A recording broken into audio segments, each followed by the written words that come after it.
पूरा देश इस समय गुस्से में है। गुस्सा आतंकवादियों के खिलाफ और सरकार से यह मांग कि अब कार्रवाई की जाए। हम इस खबर पर आते हैं, लेकिन उससे पहले आपको बता दें कि उपराष्ट्रपति पद के उम्मीदवार का नाम तय करने के लिए विपक्ष की जो बैठक हुई उसमें अमरनाथ यात्रियों को श्रद्धांजलि अर्पित की गई है। कांग्रेस की अगुवाई में यह बैठक हो रही है। 18 विपक्षी दल इसमें शामिल हैं, लेकिन बैठक शुरू होने से पहले अमरनाथ यात्रियों पर आतंकवादी हमले और मारे गए लोगों को श्रद्धांजलि देने के लिए 2 मिनट का मौन रखा गया। ये वही तस्वीरें हम आपको दिखा रहे हैं। इस बैठक के शुरू होने से पहले कांग्रेस अध्यक्ष सोनिया गांधी के नेतृत्व में ये बैठक दिल्ली में शुरू हुई है अब से कुछ देर पहले, लेकिन सबसे पहले 2 मिनट का मौन रखा गया और उस मौन में श्रद्धांजलि अर्पित की गई। सरकार से मांग आज पूरा देश ये कर रहा है कि सिर्फ निंदा करने से कुछ नहीं होगा, सिर्फ ये कहने से कुछ नहीं होगा कि हम आतंकवादियों को बख्शेंगे नहीं। अब आतंकवादियों के खिलाफ बेहद कड़े कदम उठाने की जरूरत है, क्योंकि पूरा देश इस वक्त काफी गुस्से में है। अमरनाथ यात्रा को लेकर पिछले खतरे की बात पिछले महीने 25 जून को ही सामने आ गई थी और इस अलर्ट के बाद अभूतपूर्व स्तर पर सुरक्षा बंदोबस्त का दावा भी सरकार ने किया था। आखिर फिर भी उसके बाद इतना बड़ा यह आतंकवादी हमला कैसे हो गया?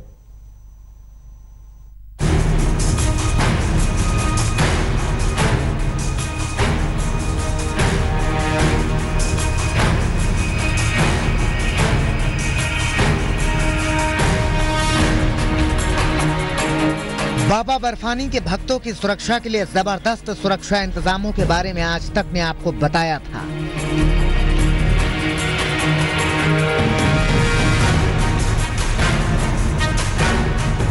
हमने आपको दिखाया था कि आतंकी हमले के खतरों को देखते हुए किस तरह सुरक्षा एजेंसियों ने ऑपरेशन शिवाय छेड़ रखा है।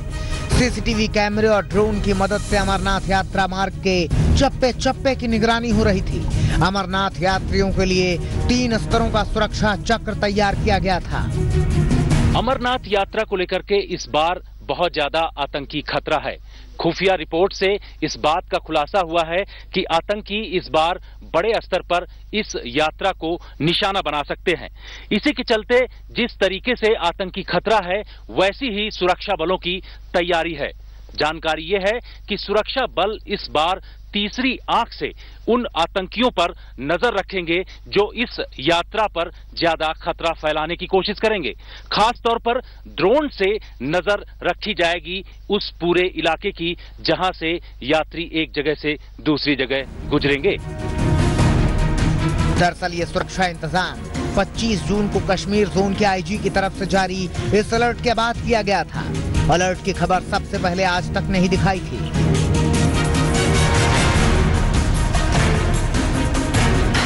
अलर्ट में एसएसपी अनंतनाग से मिले सुरक्षा जानकारियों के मुताबिक आतंकवादियों को कम से कम 100 से 150 यात्रियों और करीब 100 पुलिस अफसरों को खत्म करने के निर्देश मिले हैं। आतंकी अमरनाथ यात्रियों पर हमला कर सकते हैं। पूरे देश को सांप्रदायिक तनाव में झोंकना इसका मकसद है।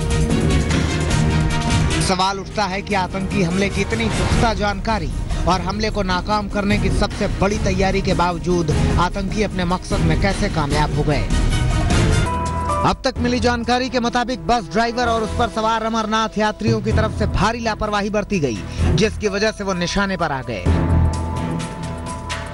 जम्मू कश्मीर के पुलिस महानिदेशक एसपी वैद ने एनएसए अजीत डोभाल को बताया कि सुबह 8:30 बजे काफिलों को छोड़कर बस अलग हो गई थी। इसके बाद ये लोग शायद घूमने फिरने और खरीदारी करने के लिए श्रीनगर रुक गए। शाम 5 बजे बस पर सवार अमरनाथ यात्री अनंतनाग की तरफ बढ़े, जहां रात 8:15 पर इस बस पर आतंकियों ने हमला बोल दिया।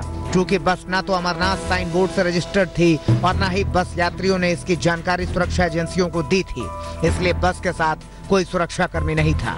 जबकि अमरनाथ यात्रियों को काफिले में लेकर चलने वाले हर वाहन को सुरक्षा मुहैया कराई गई थी। यही वजह है कि बस आसानी से दहशतगर्दों के निशाने पर आ गई। गौरतलब है कि अमरनाथ यात्रियों के काफिले को अपने मूवमेंट के बारे में जानकारी श्राइन बोर्ड को देना अनिवार्य है। यही नहीं, कश्मीर के सुरक्षा हालात को देखते हुए रात के वक्त श्रीनगर से जम्मू की तरफ यात्रा की अनुमति नहीं है, क्योंकि रात में आतंकी हमले का खतरा ज्यादा रहता है। इसके बावजूद अमरनाथ यात्रियों को लेकर रात में बस चालक सफर कर रहा था।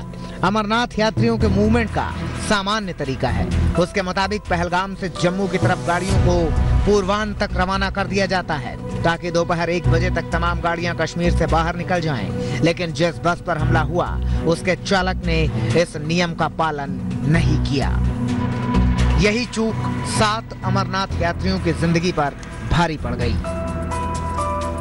शुजाउल हक के साथ अशरफ वानी, श्रीनगर, आज तक।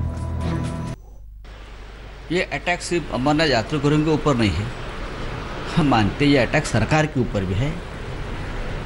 जिस सरकार की भाषा थी हमारा सीना 56 इंच का है, उसको चैलेंज है ये, पूरे देश को चैलेंज है ये।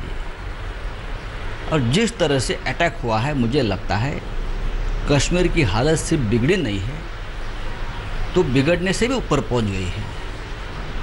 आज हमें याद आती है प्रधानमंत्री जी की उस भाषण की।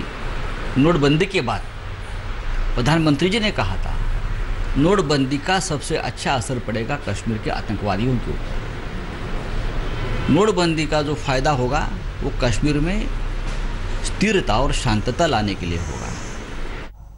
संबित जी, आपके पास इस कार्यक्रम में टाइम बहुत कम है। अब जनरल बख्शी, संजय राउत और इस देश के हर नागरिक को आप कम शब्दों में संतुष्ट करके कम से कम इस वक्त जाइए प्लीज।